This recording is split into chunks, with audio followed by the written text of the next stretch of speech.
everybody. Welcome to another edition of Box Seats. This is the show we talk about sports with comedians. This is a big week for us, too, so can't wait to jump into it. First up, let me bring my man Talent in the building. T, what's going on, bro? How you doing, man? Everything good, fam. How you doing?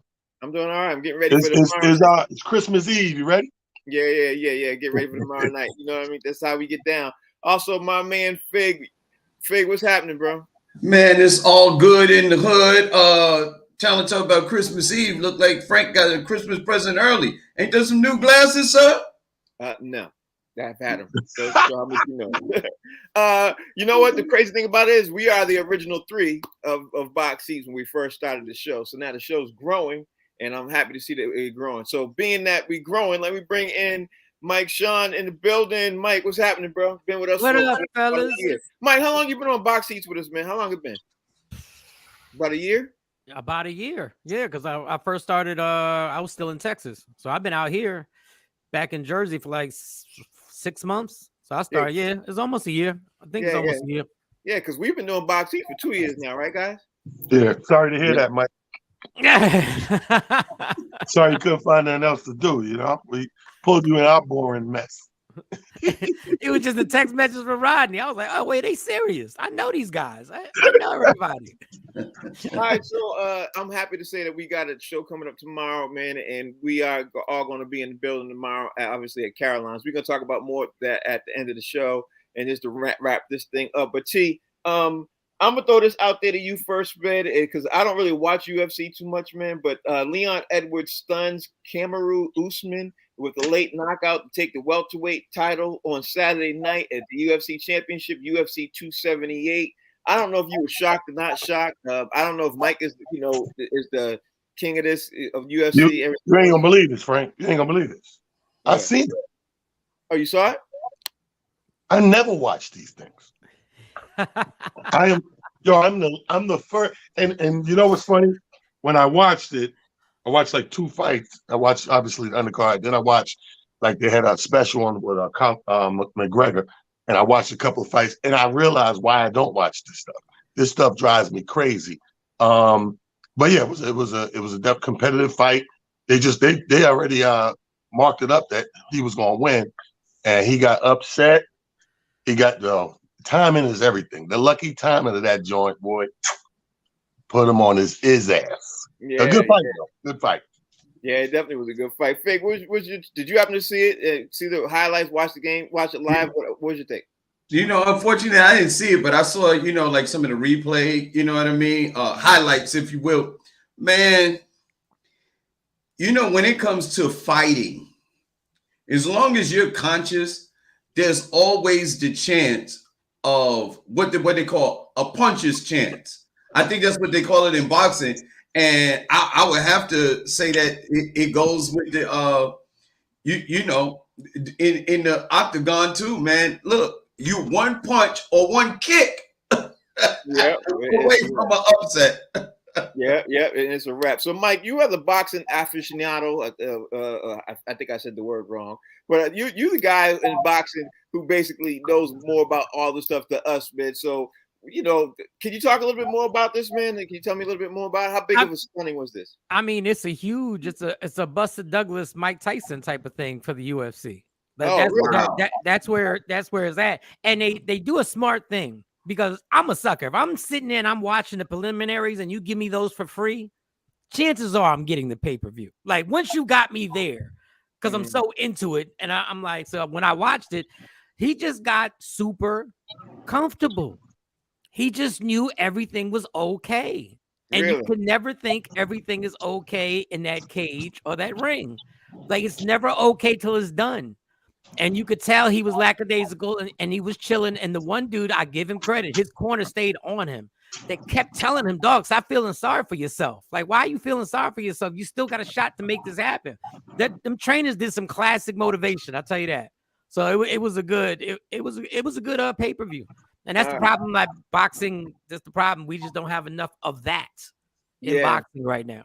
Yeah. So let's keep it moving. My man Talent, man, I saw another news item over the weekend, bro. And I don't know if this has shocked you as much as it shocked me, but I found out that the former NBA player Dennis Rodman is traveling to Russia because he got the okay to go over to help renegotiate the release of Brittany Griner.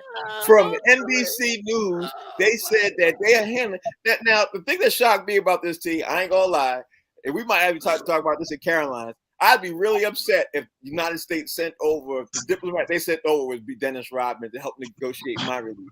You know what I mean? That's how. Yo, soon as I seen this, I said, Wow. Like a person who sent it to me sent the article in my inbox. They don't know no better, so they put a bunch of the hand claps underneath it. Dennis Rodman is going to get Brittany Griner. I'm like, nigga, he couldn't even handle North Korea. Yeah, and that was for the South. Listen, he couldn't even handle figuring out whether he wanted to be a man or a woman. What you talking about, bro? North Korea, though, you go into a foreign country, communist country, dictatorship, and you don't even get to hook up with the dude you're going to meet because you wilding before he get a chance to get to you. They set the meeting. Dennis Rodman got pissy drunk for 8 days straight. And the dude, his right-hand man, he called Kim Jong-un, said, you don't want to be here. Turn the plane around. They turned that plane around, put Dennis' ass on another plane home because he couldn't be seen with him. That's how bad he was. And I was in, what city? I was in New Bern, North Carolina, about a month ago, and met one of the dudes who was out there with Dennis, who played with him in the exhibition game. And he was like, dude, he said all those guys were ruined for a minute behind that, like just by guilty by association. But if he can't handle something simple like that, keep that man away from Griner. Yeah. The government already told you we got things in motion for the swap. Let us do what we got to do. We're in the middle of a war, so it's going to take a second, but let's get it done. As long as it don't take 9 years, we won. Right. Dennis Rodman go over there. They're going to lock Dennis up. Carmen Electra, Madonna, the Bad Boys, Detroit, everybody associated with them, guilty by association. They're going to lock all them American asses up. This is a bad idea. Yeah, I think it's a horrible idea. Rodney Perry has joined the show, and the Business Bully has joined the show. Hey, guys, I'm going to come to you guys in just a second. Fig, how bad was you or upset was you or what was you, if you any of those emotions even happened to you when you found out Dennis Rodman? First, let me just say this. NBC News reported. If anybody else had reported it, I would have thought it was a funny story. But they were serious. NBC News reported Dennis Rodman's going over there to help renegotiate the release of Brittany Griner. What's your take? The first thing that came to my mind was, hey, Mr. Wilson. The Dennis the Menace is going to Russia. Dennis does Russia. Hey, man, look, it is what it is. Dennis Rodman has been off the cuff ever since he left Detroit Pistons. He was a regular dude when he played for Detroit. By the time he got to Chicago, he was another dude, man. I think what happened, man, Dennis Rodman broke up with that woman and she had his daughter. And ever since then, he's been a different kind of dude. I forgot the woman that he was with that had his child or whatever and stuff like that. But he's been a different dude ever since, man. And you know, it'd be crazy. He would be the crazy thing. Dennis Rodman goes over there, and because Russia's relationship with America is so fragile that they release her to Dennis Rodman. That would be a slap in the face of everybody in the United States of America that Putin actually releases Brittany Griner and the other guy that's over there to Dennis Rodman, and he comes back home with him. I didn't even think of Runs for president and wins. I didn't even think of that. Mike Sean, what would your take be if Dennis Rodman goes over there it does that because NBC News reported he's going. What's your take? Who makes this phone call to suggest this? Like, who? I would just want to know the person who decided that. You know what? We need to call Dennis Rodman. Like, of all people, we need to call. We need rebounding and defense. We need Dennis Rodman to go to Russia and negotiate. But Fig has a point. If you release her to Dennis Rodman, it is the ultimate smack in the face. It's basically disrespecting the president, saying, "Dog, you have no power. We got this dude who comes over here. We're gonna turn her over." Now, pause. I probably should have said turn her over. But the other thing is, what if he goes over there and makes it worse? Yeah. Like, what if he just makes it worse? And they go like, "Oh, you basketball playing Americans think you can come over here and dictate what we're gonna do?" Oh no, she's doing these 9 years. Like, this game is a game that shouldn't be played by Dennis Rodman or any athlete, really, unless your name was Ali. That's the only person in his prime that I think should go overseas and try and figure something out for somebody, because this could be very bad. I didn't even think of that. That's a great point, because it could go from one thing really good and it could be worse. Rodney Perry, where you sit at on this? Rodney, you there? I can't hear you guys. All right, well, I'll let Rodney go. Rodney, go out, come back in. I'll bring you back in. Dave, the business bully, where you sit at with Brittany Griner being NBC News reporting that Brittany Griner could be released or get worse by Dennis Rodman. What's your take? This is the problem with you regular cool people, okay? Right? You guys been cool your whole damn lives. Talent was 6'5" when he was born, okay? So he's never really had any issues, right? The problem with you people is you don't know the type of things that Dennis Rodman is going through in his life. First of all, he's rejected by his family. He's rejected by all the cute chicks. Didn't nobody want him, then he got a little money and then they got all up on him. Then he started to express himself, but we're not going to sit up here and disrespect somebody who led the league in rebounds and was integral to the Chicago Bulls winning some championships. We're also not going to discount the fact that Dennis Rodman went over there and listen, it's Koreans in North Korea that hear the name Kim Jong-un and they're like, oh no. Dennis Rodman's like, no problem, I got it. And he went over there. He said, you know what Obama needs to do? Just to have a conversation with him. I had a conversation with him, it was cool. Dennis Rodman, mark my words, if not Candace Owens, Dennis Rodman, if he brings Brittany Griner home, he will be the new vice presidential nominee under the new Trump 2024 ticket. And he gonna win. Then what y'all gonna do? I'm here for on you people. Yeah, no, you cool people. You cool people. You people have no sympathy for those of us who are downtrodden. He did throw that out there, that you people. I mean, call my boss and cancel me then. I got worse tomorrow. Don't even worry. Yeah, but you got a point. So T, let me throw this out there to you, man. I don't know if you guys got a chance to see this over the weekend. Word came out that Tom Brady made a comment over, remember that Real Sports, not even Real Sports, the HBO show LeBron James did called The Shop. Tom Brady had a quote a little while ago. He said, basically, he was saying, I can't even say the MF word of what he said and everything else, but he made a reference to basically that a team was going to pick the other QB over him. And he said, y'all going to pick that other QB over me, that other MF over me?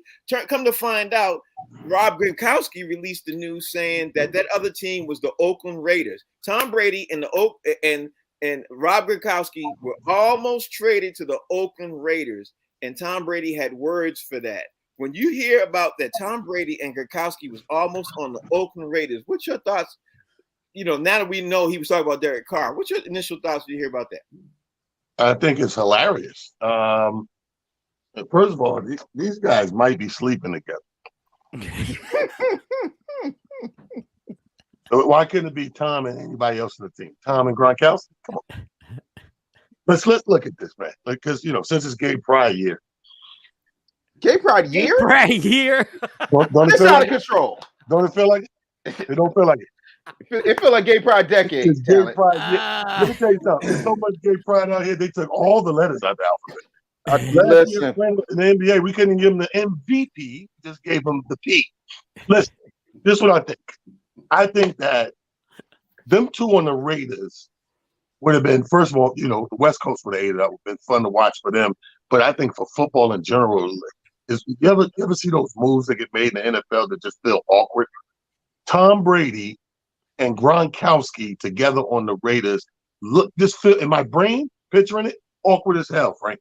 You know, I don't think I would approve of it. I wouldn't have liked it, but I know the Raiders fans they some wild boys and girls, and they go all out and they drink beer at the preseason games, hard body, and they patroned out, so they would have loved it. Yeah, I think so too. But the But that's word disrespect to the other quarterback, though. right, but the word came out, Fig, that it was Derek Carr. Now everybody in the world knows it was Derek Carr. How you think that's going to sit with Derek Carr? Listen. First off, if Tom Brady and Gronkowski goes to the Oakland Raiders, the people in Las Vegas are going to be pissed. Hey, like, what happened to our team? That's right. It's the Vegas Raiders. That's right.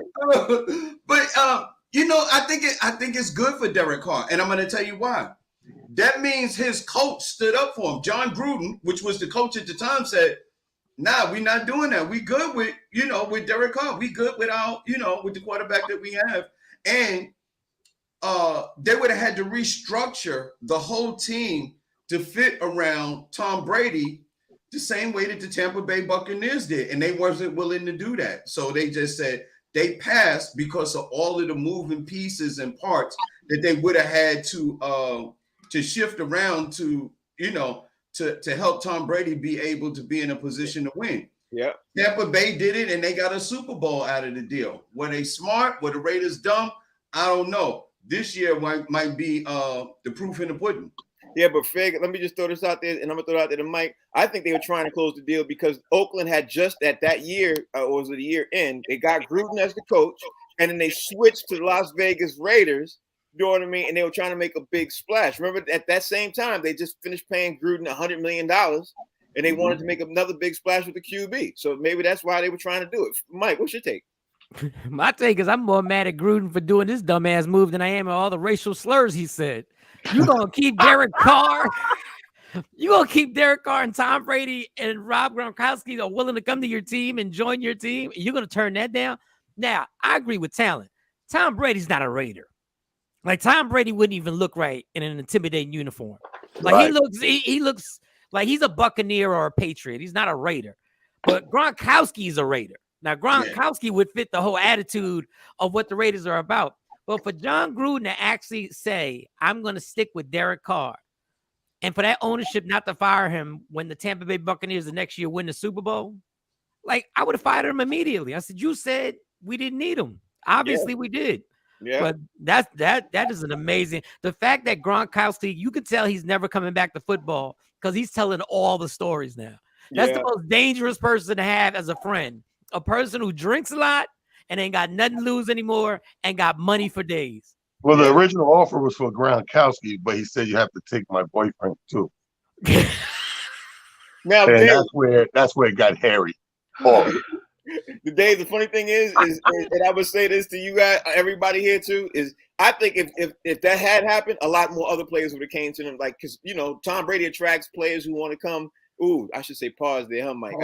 Yeah. But Tom Brady attracts all the other players who want to come to the team and play for a team discount. So it wouldn't have been just Gronk. It wouldn't have been just Gronk and Brady. It would have been they probably would have got Leonard Fournette. They probably would have got like all the guys who ended up going following them to the Bucks probably would have followed them to the Raiders. You know what I mean? Right. Not to push back on my dear friend of 30 years, Mr. Michael Sean, but just by definition, a Buccaneer is a pirate. The Raiders are pirates. It works. And the fact that Tom Brady wrecked his so-called stellar all-American reputation and said, mother, father, see? Yes. Edit. Oh, I like that. See what I did there? Yeah. It shows that there's a side to Tom Brady. We never knew the mother, father. and the part of that really starts to bother me is we start acting as if wherever Tom Brady goes, butts go in seats, pause. Not only that, merch sales shoot up. And if I'm going to make that type of move, which, was inspired by Dwayne The Rock Johnson, a little show called Ballers on HBO, you can catch the reruns.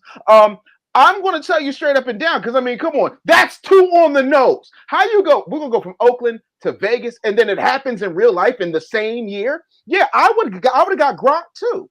But real quick, Frank, we do know that you meant to use the word attracted because you're a Boston fan, and Tom Brady. Like I heard that I had a good conversation with Mrs. Holder, and she told me that you were sitting in your shower with your arms around your knees, listening to Brian McKnight's "One Last Cry," and it's okay. You're in a safe space now.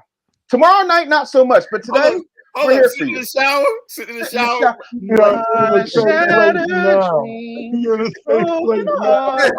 Wait. What are we doing here on box seats? First, Frank alludes to the fact that Tom Brady brings all the milkshake to the yard.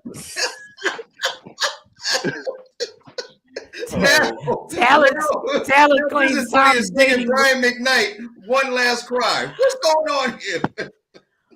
It's Gay Pride year.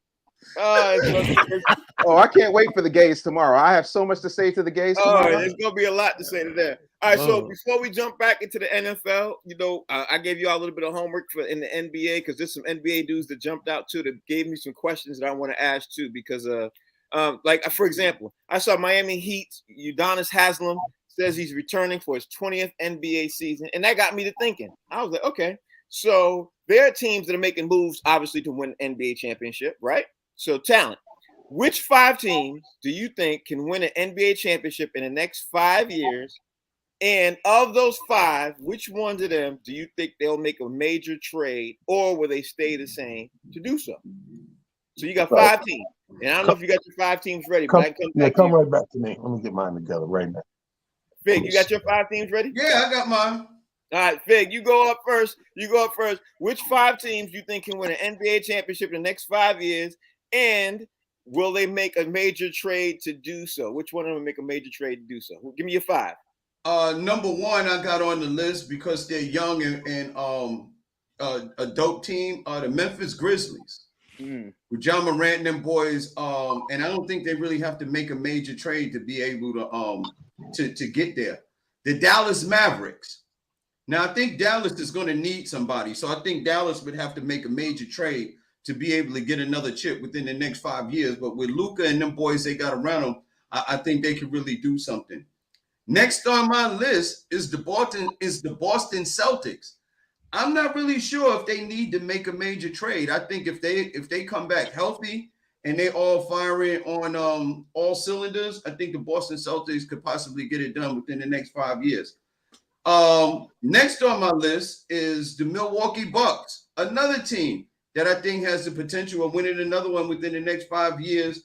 And I don't think they need to make a major trade. They may move around some pieces, but I don't think they need to make a major trade to make it happen. Last but not least is the team that just won recently, the Golden State Warriors. Golden State Warriors, they have a nice young core.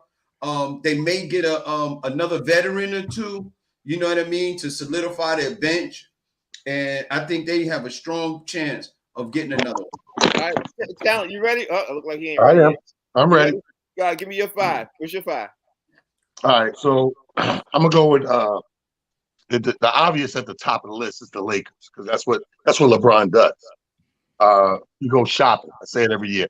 So I think they will make that one trade or 2 little trades they need to do to tweak because that's what LeBron does. He's the stop and shop of the NBA. He always has been.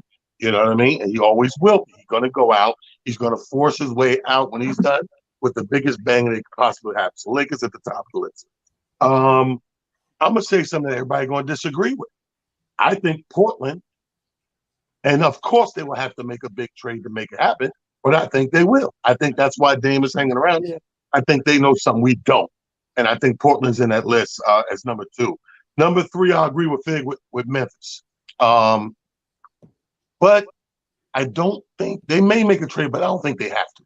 I think those guys are maturing and playing together pretty well. I think the games where Ja went out and forced them to play together without Ja was a big improvement step for them. So I got Memphis in there as number 3. Number 4, Miami. I don't think they need a trade. They just need to keep doing what they're doing, and they'll get there. And unfortunately, the Boston Celtics. Why I gotta get that? Why I gotta do that? Why what?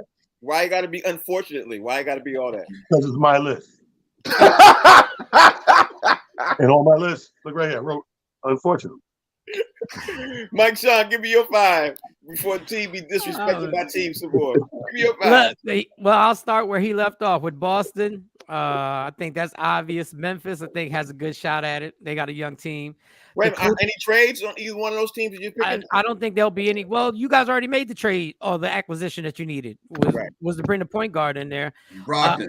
I don't think Memphis is going to make a trade.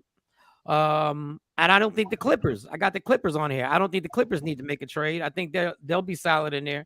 Golden State will probably not make a trade unless they can get Tom Brady and Rob Gronkowski. But Golden State, there's no need for a trade. And I got a funny feeling Steph Curry's about to make a run with this team. And we're going to start debating what era this was, the LeBron era or the Steph Curry era, if he wins another chip, because that's going to be an honest conversation that you can't deny when you win that many chips in that amount of time. And then the Bucks. But I think the Bucks might need to make not a trade, but have to pick somebody else. I don't know if they're going to be able to rely on that core 3 going against the Boston Celtics next year. Because I just think Jason Tatum and Jaylen Brown are going to do nothing but get better. And now they've had that finals experience. And now that whole Shook Knight stuff is not there. They're like, we've done it. We've been there. Next time we're going to go there. We're going to handle it and win. Unfortunately. Sorry. Unfortunately. Really? Another one? Another unfortunate. Surrounded by these Knicks fans. Dave, Yes, give sir. me your 4, give me your 5, and any of them make a major trade to do so. Okay, so for me, this is a hard list, and I'm gonna tell you why. I think a lot of what needs to happen requires Rodney Perry. I think a lot of these teams just need to hold up and continue on their path, because I think there's some developmental things that are happening there. The Dallas Mavericks. I don't think a trade is needed. I just think time is needed, right?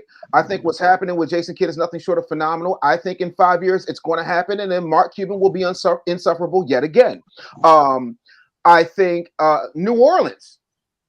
You know, with New Orleans, I think that there is room to grow. I also think that this is a team that does not need to make trades. I think we have gotten so trade happy because we live in a Stephen A. Smith world where everybody's got something to say, and the further his hairline goes back, the more anxious these owners start to get. So I think my list has teams that literally just need to just hang in there a little bit. I'm also going to say the Chicago Bulls.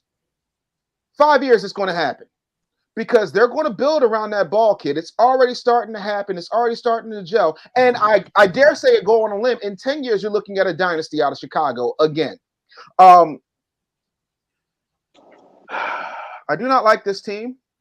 I cannot stand this team. I think this team is the bane of my existence, simply because their colors are ugly and you love them, Frank. The Boston Celtics. Another one, really? I didn't say unfortunately. Respect me, Frank. I was trying to be polite. Rest of these people was like, unfortunately. I had it on the list. So unfortunately. I didn't do none of that, Frank. Like, I'm just saying. Like, I think Boston's going to find itself in a situation where they'll be there again, and this should come as no surprise to folks. However, this is the only one where I have an asterisk. It's not because it's my team. It's because I do think some things need to be traded out. The Philadelphia 76ers needs to rebuild, unless you're going to count the fact that, you know, our team is actually in Brooklyn. I think once Harden either falls off or steps up, you know, and we work with what we got. I think Tyrese is going to be good once he gets himself in pocket and they start to gel. But there might be a trade on the horizon. You know, if MB gets hurt, I think there might be a trade there. But other than that, that's my 5, Frank. All right. It's funny, nobody said Phoenix. That's one team that stood out in my mind. Nobody said the Phoenix Suns. You know what I mean? But I think the window's closed. Yeah, I think so too. I think that's too. All right, T, you ready? Sit back. Get your thinking cap on. You ready? Yeah. Right. Chris Paul, right now, as a player right now, or Kyle Lowry, right now, as a player right now. Oh, Chris Paul.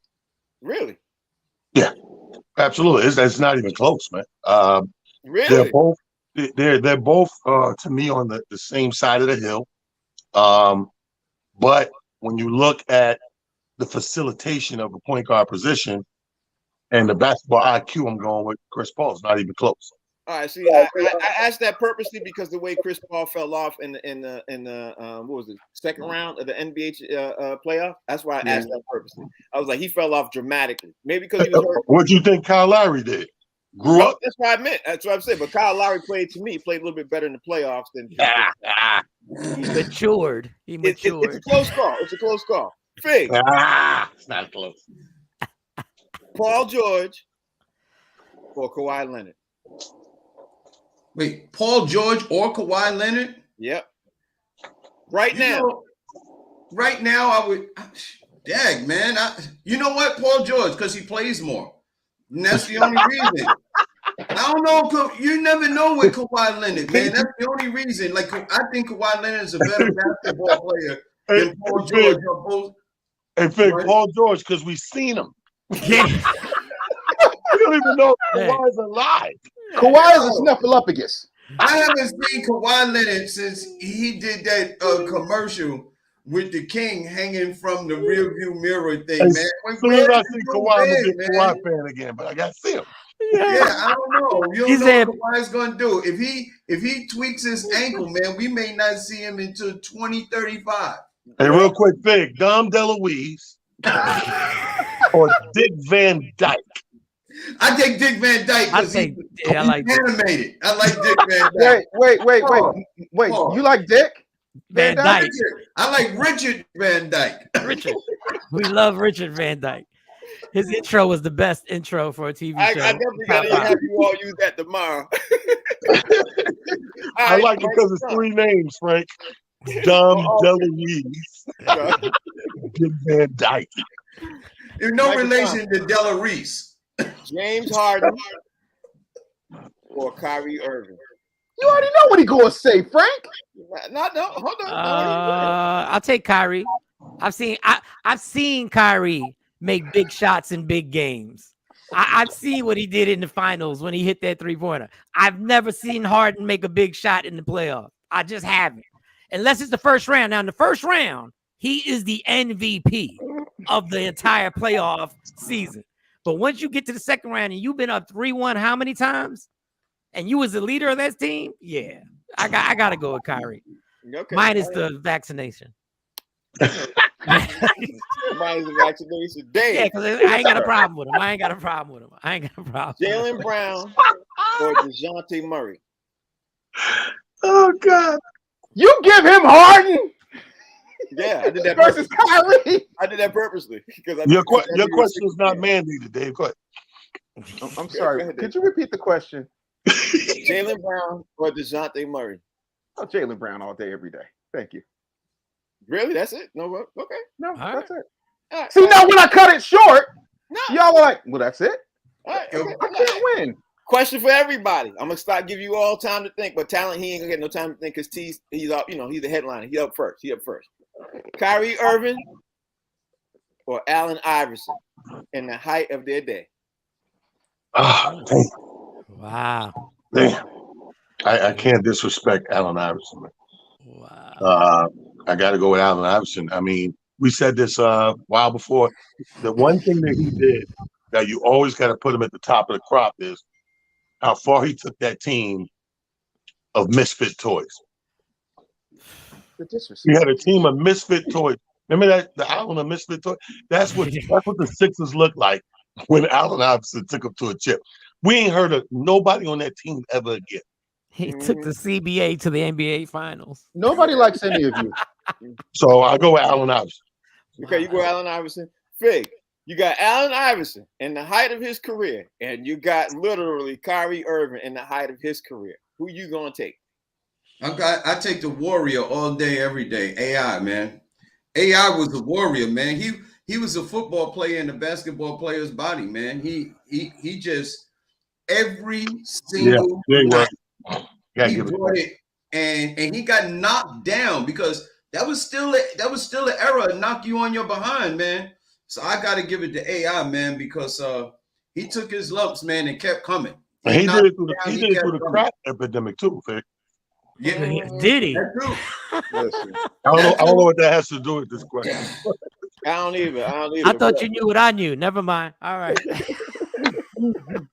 Mike Shaw, you got Allen Iverson in the height of his career. He takes the Philadelphia 76ers to face the Lakers. They lose 4-1, but they were a team of misfits.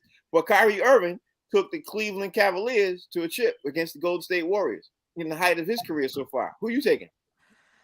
Well, it's kind of unfair because if Kyrie Irving messes around and wins a chip with the Brooklyn Nets, then this whole conversation would be different. But I'm talking about right now. We are right now. See, it's kind of listen. If you ask me who my favorite player would have been, if you ask me between those two, I'm gonna say AI, simply because I was working out here in the radio. I saw what he did to the city. I also saw how irresponsible he was. So you probably didn't want him to be your captain on the team, but he played 1,000 miles an hour every night. So I'd probably take Allen Iverson, but it's kind of disrespectful because Kyrie does have a chip. So I'm kind of contradicting myself, but I'm going to take AI. But I can see why somebody would take Kyrie Irving. Okay, let me bring in the Sixers fan on the panel. I kind of almost know what he's going to say, but you got Kyrie Irving and you got Allen Iverson. What are you going to take?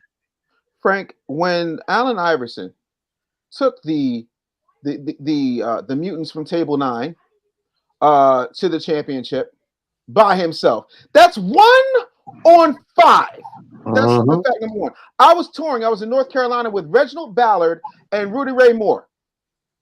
And in between sets, we was watching that game like, yo, this dude just does not stop coming. On top of that, Allen Iverson changed the culture. He was absolutely unstoppable. He was unapologetically himself. This man made TGI Fridays so sexy that the Philadelphia police had to go to City Line Avenue. Yo, remember that? To protect. You remember that, Talent? Because we would leave. There were times we would leave the Laugh House. It'd be me, Talent, D-Lee, and Ray Gordon, and we would go up there because we knew Allen couldn't handle all them bad batches by himself. So we just gonna get the residuals because we comedians. We famous around these parts. And this dude did it all. Now everybody else is a bad boy. If it wasn't for Allen Iverson, we would not be having the NBA that we have right now. Kyrie Irving won a chip. So what? There's a whole lot of people with chips that you still don't talk about to this day. Allen Iverson is in a whole another category. And he supported comedy. He supported comedy all day, every day. You know how many times I was in DC Live or Club Love, and he come in and buy 20 bottles, and his friends, they barely touch the bottles. They maybe open 2, 3 of them, and then they go, all right, we going somewhere else. You comedians have the rest of the bottles. Really? He did that? He's also did that because that's when we was getting $70 a spot. He's also the reason why TGI Fridays now sells mozzarella sticks for $100 a pop because he never paid his tab at TGI Friday. But listen, Allen Iverson is a jobs creator. We're not going to do that because when Allen Iverson showed up, it was 300 bad broads coming to see Allen Iverson, and they was buying chicken wings and mott sticks and Alizé because it was 98, 99, 2000, 2001. So if he didn't pay his tab, that's just the cost of doing business. That's like being mad at Jeff Bezos, but he's bringing in all these jobs. Oh, he don't pay taxes. He's giving you an opportunity to make more money than you would have ever made on a Wednesday night at a TGI Fridays. I ain't mad at him. So, T, I hope you got the one because I didn't even send you this question because I hate that I start you off with this question, even though other guys got time to be sitting in working on that thing real fast. But it is what it is. Your favorite? No, I said the wrong word. Your most shocking NBA championship. Before I move on to the NFL, your most shocking NBA championship that you didn't see coming in the entire years you was watching NBA in the NBA. Like you was like, what? They actually won? That. Which one was it? Oh, yeah, it's a couple of them dudes. I would go with, and I was happy, but I still was super shocked, is when what you call it, one was your team, of course. I was very happy to see unfortunately, Garnett get one and Ray Allen, those guys. But the one with Dirk won. One with Dirk, that was the most shocking one. That Yeah, was. that's That shocking because was. you couldn't, you know me. Me and Mike talk about betting and conspiracy all the time, and I would have bet my house that the league would have had something more to say about that way. I didn't think they was gonna let that happen. Facts. Okay. That most shocking, okay. Fig, your most shocking, I mean, I'm gonna say it again, most shocking NBA championship. That is the tip top of your Mount Rushmore, your number one most shocking of all time. NBA championship of all time. The most shocking. You know, I'm mad at talent because now I'm trying to think of somebody else. No, but if that's yours, that's yours. Yeah, it really is because that was the era of LeBron James, Dwayne Wade, Chris Bosh. They had the whole squad, not 1, not 2, not 3, not 4, 5, 6, 7, 8, 9, 10. We ain't never leaving. And then Dirk and JJ Barrera broke off his size 6.5. Yep. And Miami's behind. And I was like, they won? Right. I was like, yo, it's crazy. All right. Okay. It's crazy. Yeah, that was shocking to me. I was like, oh. That's your most shock. Okay, all right. Michael Sean, what is your most shocking NBA champ? Like tip of the peak, like this is the most shocking one I've seen. I honestly did not believe that LeBron could come back from 3-1. That was mine. I did not. As much trash as I talked, and as much as I was ready to lose all the money that I had bet with multiple people, I said, "There's no way. Just get it to 3-2. Make it a little interesting." When they went and won Game 7, I said, "This doesn't make any sense." Now, the other one that shocked me, but this one really, really got me, is when Detroit beat the Lakers that had Kobe, Shaq, Malone, Gary Payton, and it was like Tajon Prince, Chauncey Billups, Ben Wallace, and they literally should have swept them if it wasn't for Kobe making that 3-pointer to save one game with Detroit. It really was supposed to be a sweep. Like I was shocked that they got dominated like that. I couldn't believe that they got beat up like that. All right, so he gave you a 1 plus a bonus. He gave you 1 plus a bonus. So Dave, the bully, Yes, sir. What's your most shocking out of all the years you want to watch the NBA? Follow, what's your most shocking one? Yeah, bro. Mike took my answer with his bonus. Because I mean, let's face it. Can we just? I mean, and maybe I got my facts wrong. Okay, you guys are a lot more well versed in the NBA than I am. But who was the coach for that 2004 Pistons run? Larry. Brown. Yeah, Larry Where was Brown. Larry Brown before he went to Detroit? He was homeless in Philly. He was with everybody. He was with everybody. No, he was Philly's coach. Larry Brown was a head coaching hoe. He was Cleveland and Seattle. See, and this is the problem. Larry Brown was like, "Oh, I'm going to Detroit. Compared to Philly, this is a cakewalk. I can run this. This is cool." Not only that, you ever notice that every time Philadelphia lets go of somebody because everybody's upset for 5 flipping minutes, that individual goes on to win a championship or comes close to winning a championship? It happened with Charles Barkley, right? It happened with Randall Cunningham. He came close. He didn't do it. When he went to Minnesota and he was the backup, and then old boy got hurt. Then Randall started doing backhand springs into the end zone. Let's not act like this always happens. Larry Brown literally did what he wanted to do in Philly, but all right. Have you forgot that we from New York? That's the story of our life here. Yeah, but everybody expects that from the Knicks. Like God hates the Knicks. I know y'all can't admit it. God hates the Knicks. Business bully, you got to give yourself some credit. Y'all did let Donovan McNabb go exactly when you should have. Yes, and we sent him to DC. Y'all sent him up 95. First of all, that's disrespectful. I want to put a disclaimer out there. I'm not part of that comment. All right, let's do a rapid fire real fast because I want some of these things because it's 1:45. Let's get ready to get through this, man. There's a New Orleans Saint punter named Blake Gilkin.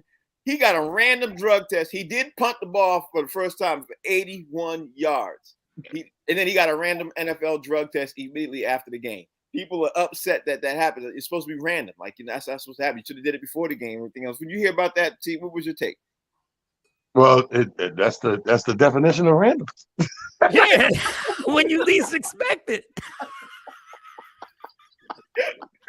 Anyway, somebody's over there upset now. This is a bull, yo. This is a bull. Ain't nobody telling us they're gonna be coming in. That's the whole point of random drug test. You know how you pass a random drug test, right? You don't do drugs. So it don't matter when the test comes. I don't do drugs. You can test me Tuesday, Thursday, Sunday, because I don't do drugs. Told me the person that's upset and said, no, let me see, pull the contract out. I think they violated. It's a random drug test. How y'all not gonna let me know when the random drug test gonna happen? Like, how is that? It just came out of nowhere. What are you talking about? You trying to catch somebody off guard? Is that what you're trying to do? What the hell is going on? You know why they call it cheating when you're married? Because you're sneaking around doing it. If you wasn't sneaking and let your wife know, it would be just called another relationship. But you're cheating because you're doing what you're not supposed to be doing. This is one thing. First of all, let's back up. Do you understand? It always didn't exist. So that means somewhere down the line, somebody knew somebody was doing drugs, right? But every time they test them, they couldn't catch him. And you're like, I know he's doing. Somebody got to be tipping this dude off of when we're gonna do it. So they say, you know what? We're gonna do random drug testing. I wouldn't be surprised if they hire somebody to befriend you. You think this is a real friend, and y'all out, like you said, Fridays, City 9, Avenue of Philly, and dude just slide you a little test tube over, give me a sample. What? Why? Come on, I'll hold the blunt. Give me a sample.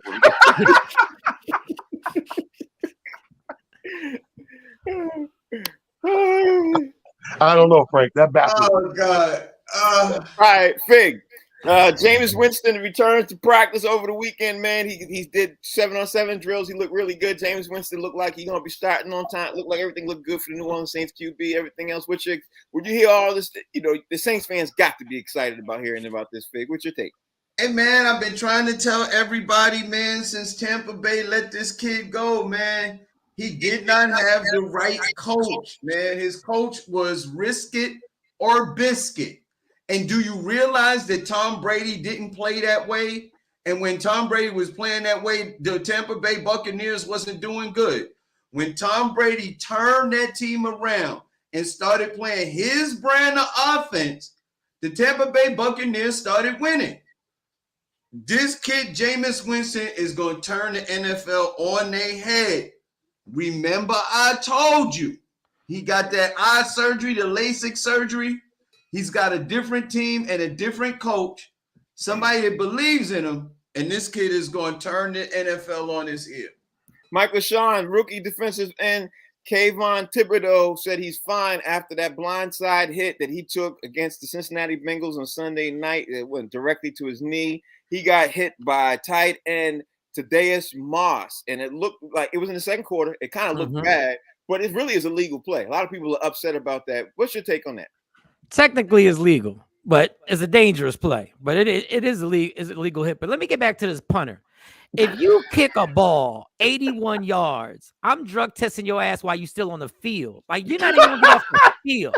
I'm gonna like pee in this cup. Pause right now. Pee in this cup. You just kicked the ball 81 yards and wonder why they give you a random drug. Who in the hell is kicking the ball 81 yards? Like, God. But I didn't have a problem with the hit, dog. I think that's the dangerous part of preseason football. Yeah, you invest this in these draft picks and you invest in these players, and then you wind up taking a chance of somebody losing their starting quarterback like the Jets. Yeah. For a game that meant nothing. But that's the risk. Like, at a certain point, they're so greedy that they just keep doing preseason games because they make money. Yeah, they don't need the money. The Jets QB look like he might be out 2 to 4 weeks too. I thought that was crazy. But Baker Mayfield officially this morning woke up. Baker Mayfield is the starting QB. He officially got the title for the Panthers, man. If you're the Panthers, I guess you should be kind of happy that Baker Mayfield got this, Dave, right? Yes? No? Maybe? So? What you think? Frank, Baker Mayfield's an alleged racist. Okay. Baker Mayfield is so ridiculous. Like, can we just talk about responsibility for a moment, Franklin? Mm-hmm. Isn't it your job as a quarterback? And again, correct me if I'm wrong, but the quarterback's job is to either run the ball or be able to observe where his wide receivers are so he can throw the ball to the one that is open or at least less covered. Did I get that right? You got it right.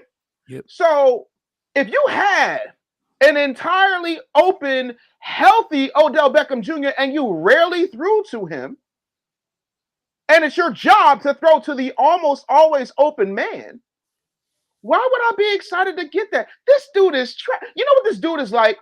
This dude is like he's like Britney Spears after she shaved her head bald and started saying, give me more. Like, yeah, you got Britney Spears, but you ain't get Britney Spears. You ain't get my loneliness is killing me. You ain't get that. You got give me more. Like you got the rundown, big lots, Ross Dress for Less bargain bin version of Britney Spears. I can't wait to see Dave tomorrow night at Caroline's. Dave's gonna be something special. I cannot wait. Real quick.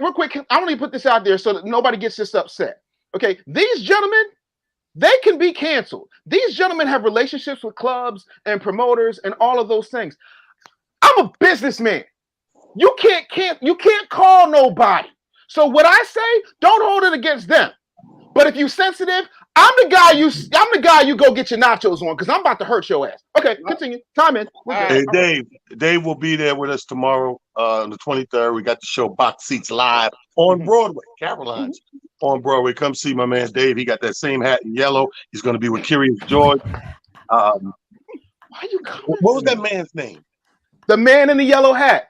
The man in the yellow hat. How did I forget that? That's his official name. All right, so I'm gonna ask all you guys this question. So I'm gonna go first, so that way I'm giving you guys like 1/10 of a second to think of this. Which NFL team will be like last season Cincinnati Bengals and possibly make a Super Bowl run? My team is gonna be the Colts because the Colts added Matt Ryan, and we all saw what Jonathan Taylor did. Now, again, that's a good one. There's a lot of teams out there that could do this run. There's a lot of teams out there. My team, and I'm gonna stick my neck out, and it's got to be in that because they added Matt Ryan.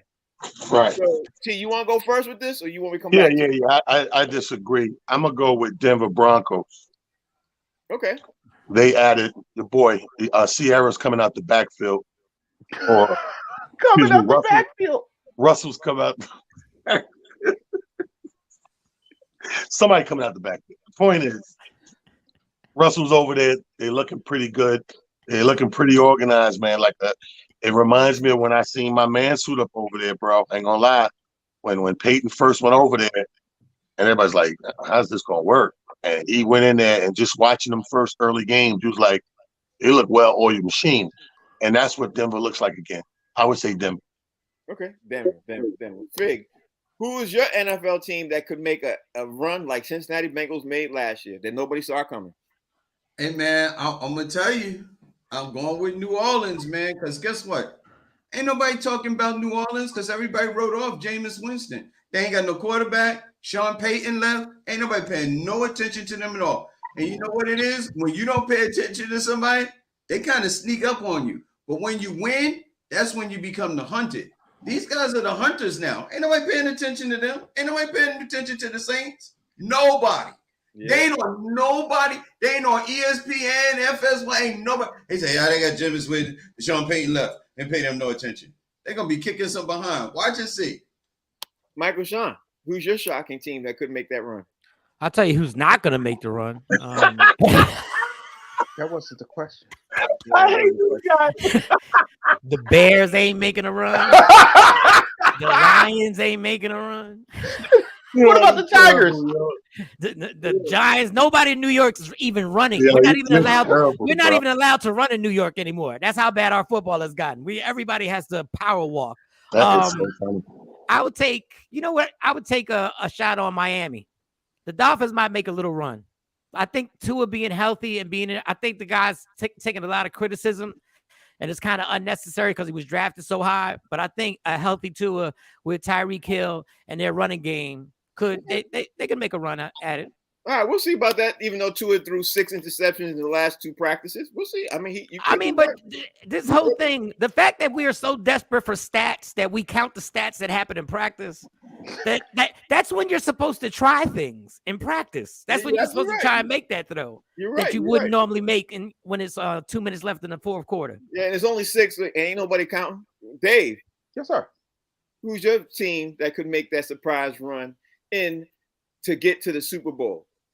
To quote a very young Stephen Morris, it's no coincidence or a lucky chance, but what it is the Philadelphia Eagles. Okay? First of all, what have I been saying for the past year and some change on this show? We need to make sure that we hem up the O-line, right? Have you heard of Nakobe Dean, ladies and gentlemen? Do you not realize that young man is a beast? Google him when you ain't got nothing better to do, okay? Not only that, right? This team is killing it in practice. And I'm not souped up on practice. I'm just letting you know that it's going to happen. I don't know why I thought you were going to say the Philadelphia 76ers, but I was like, I was about to say, we talking about football. Like, I thought you were going to say the this Sixers. Is a disrespect. What's the player's name? What's the player's name? Nakobe Dean. Let me spell it for you. NK. It's like Kobe, but nah in front of it. Nakobe Dean.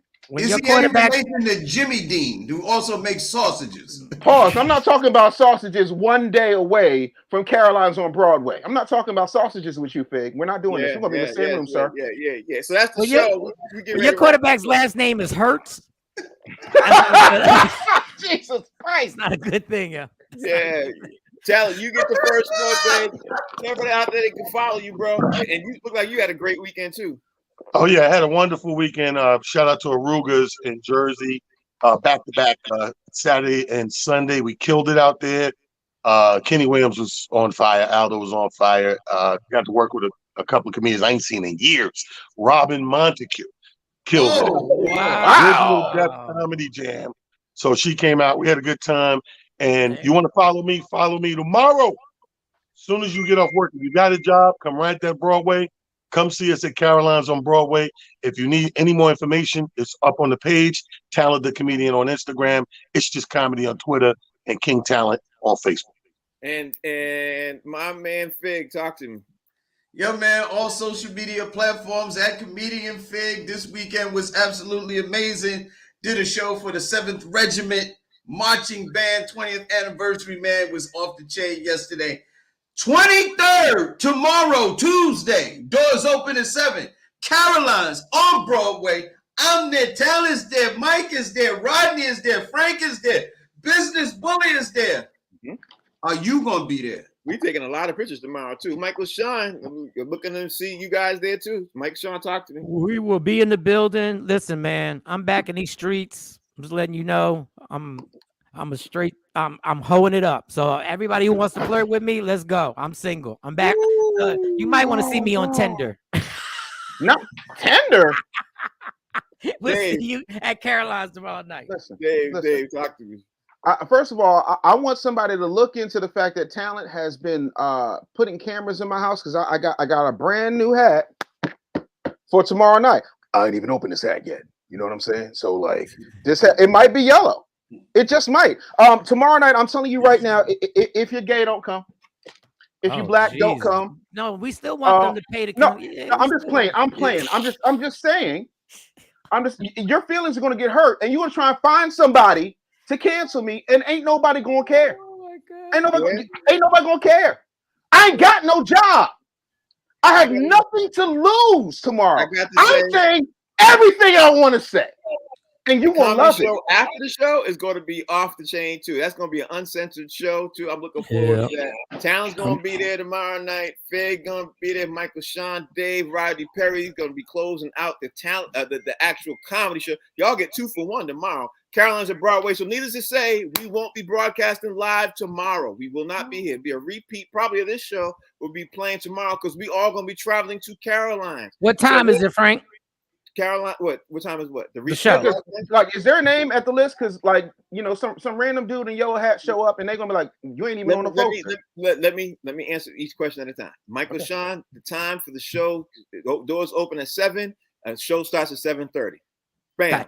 Gotcha. Dave, I'll make sure your name is at the door. Don't worry about that because you cheap bastard. I'll make sure your name that number's playing. No, Hey, one last question, Frank. When is the next random drug test going to be?